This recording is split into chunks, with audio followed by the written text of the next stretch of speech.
Aquí pone que la farmacovigilancia es la ciencia y las actividades relacionadas con la detección, la evaluación, la comprensión y la prevención de acontecimientos adversos o problemas relacionados con los fármacos.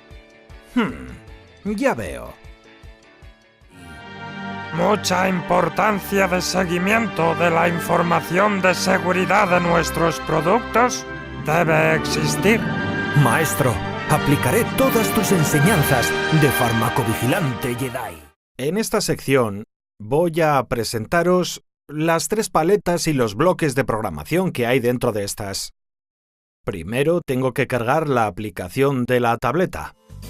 Probablemente estés a punto de incorporarte al mundo laboral.